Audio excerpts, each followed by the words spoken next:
बात कर रहा हूँ प्रोसीजर्स इन 8086 माइक्रो प्रोसेसर के बारे में। तो चलिए शुरू करते हैं। In a program we very frequently face situations where there is a need to perform the same set of task again and again. इसका मतलब ये है कि सपोज़ हमने कोई माइक्रो प्रोसेसर का प्रोग्राम बनाया, तो हमारे पास ऐसा सिचुएशन आ सकता है कि आपको सेम सेट ऑफ टास्क लगातार यानी कि रिपीटेटिव वे में आपको करना पड़ सकता है same set of task. So for that instead of writing the same sequence of instruction again and again they are written separately in a sub program. तो इसीलिए सेम सीक्वेंस ऑफ इंस्ट्रक्शन को repetitive लिखने के लिए, बार बार लिखने के लिए हम बार बार ना लिखकर हम क्या करते हैं, उन्हें सेपरेटली लिखते हैं। हम एक सब प्रोग्राम में हम क्या करते हैं, उन्हें सेपरेटली लिखते हैं। अब यही सब प्रोग्राम जो होता है, यही सब प्रोग्राम कहलाता है procedure. This sub program is called a procedure. With the help of procedures we can very well implement the concept of modular programming in our code। देखिए, अब जब भी हम इम्प्लीमेंट करते हैं प्रोसीजर, तो उसके माध्यम से हम इम्प्लीमेंट कर सकते हैं कॉन्सेप्ट ऑफ मॉड्यूलर प्रोग्रामिंग हमारे कोड में।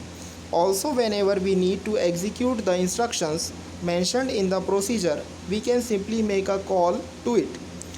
इसलिए जब भी हमें इंस्ट्रक्शन को एग्जीक्यूट करना होता है जो कि प्रोसीजर में मेंशन होता है, तो अब हम क्या करते हैं, सिंपली हम उन्हें क्या कर सकते हैं, कॉल कर देते हैं।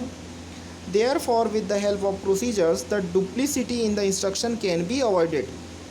यानी कि प्रोसीजर की हेल्प से duplicity in the instruction, duplicity मतलब जो डुप्लीकेसी का बात हो रहा है, डुप्लीकेसी, इसको क्या किया जा सकता है, इसी को अवॉइड किया जा सकता है। The syntax for procedure is as follows. Procedure के लिए जो सिंटेक्स होता है वो क्या होता है, प्रोसीजर नेम PROC नियर फार। ठीक है, सबसे पहले यहाँ पर आएगा प्रोसीजर नेम, फिर आएगा PROC नियर या फार, फिर आएगा यहाँ पर इंस्ट्रक्शन 1, फिर आएगा इंस्ट्रक्शन 2, फिर इसमें n नंबर ऑफ इंस्ट्रक्शन हो सकते हैं, यानी कि procedure name and P। Here the PROC is a keyword to define that the set of instruction enclosed by the given name is a procedure। जो PROC है वो एक कीवर्ड है जिसके माध्यम से यह डिफ़ाइन किया जाता है कि सेट ऑफ इंस्ट्रक्शन जो कि एनक्लोज्ड हैं गिवन नेम के साथ, वो एक प्रोसीजर है। It is used in the starting instruction whenever we define a procedure. यह यूज होता है स्टार्टिंग इंस्ट्रक्शन पे जहाँ हमें डिफ़ाइन करना होता है एक procedure. The end P keyword defines that the body of the procedure has been ended। जो end P keyword है वो यह डिफ़ाइन करता है कि body of the procedure end हो गया है। All the instructions lying between these two keywords are the instructions that belong to the procedure and will be executed whenever a call to the procedure is made। सारे instruction जो इन दो keywords के बीच में होते हैं वो ऐसे इंस्ट्रक्शन होते हैं जो बिलोंग करते हैं प्रोसीजर से, और वो एग्जीक्यूट होते हैं जब कभी एक कॉल होता है प्रोसीजर को।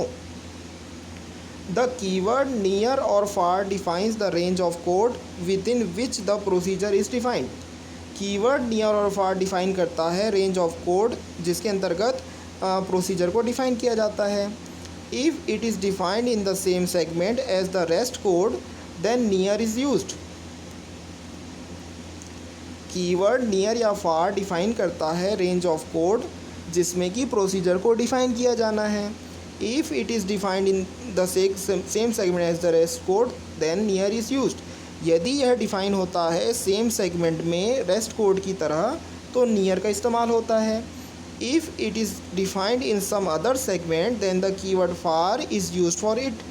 यदि यह डिफ़ाइन होता है कुछ अदर सेगमेंट पे तब कीवर्ड फार का इस्तेमाल होता है। The call to a procedure can be made in the following way.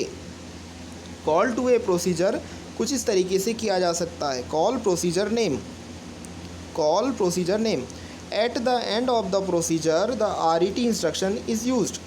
Procedure के एंड में यूज़ होता है the RET instruction. This instruction will cause the execution to be transferred to the program from which the call to the procedure was made. Procedure के end में RET instruction use होता है। यह instruction cause करता है execution को कि transfer हो प्रोग्राम में जहां पर call to the procedure made हो।